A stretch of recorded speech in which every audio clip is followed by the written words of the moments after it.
mis amores, muy buenos días nuevamente con ustedes.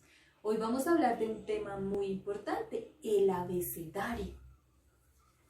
En su casa ya tienen el tablero de autoconsulta, donde están todas las letras.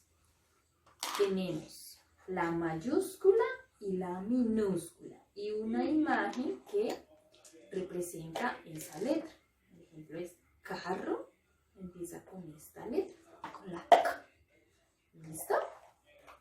Muy bien. Como ya conocemos las vocales que tienen su sonido, así como se escriben, O, I, A, U, E, hablaremos de las consonantes. ¿Cómo suenan las consonantes? Aquí tenemos la P, que al combinarla con las vocales nos da un sonido. Con po, p, pi, pa, pe, pu.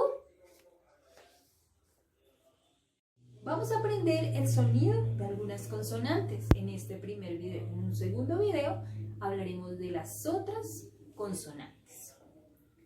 En cada tarjetita les voy a mostrar la letra mayúscula y la letra minúscula. La mayúscula está arriba y la minúscula abajo. Iniciamos. Mono, mono.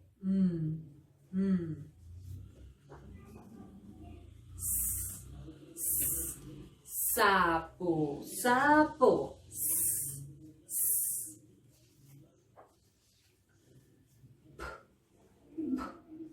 Perro, perro.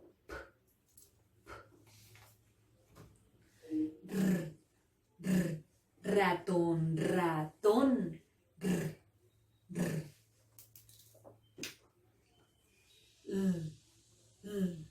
Loro, loro.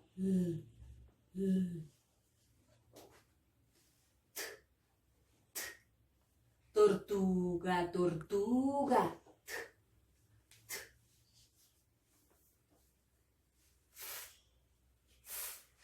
Foca, foca.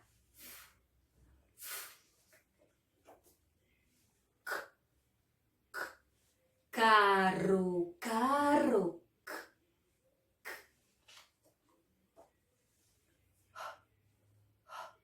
Jaula, jaula.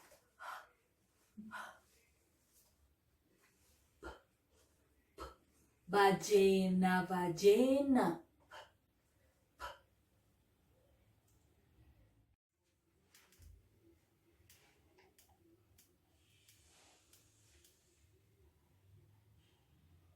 Bueno, mis amores, es importante que practiquemos con frecuencia el sonido de nuestras consonantes para así ir mejorando nuestro proceso de lectoescritura. Un abracito, se cuidan.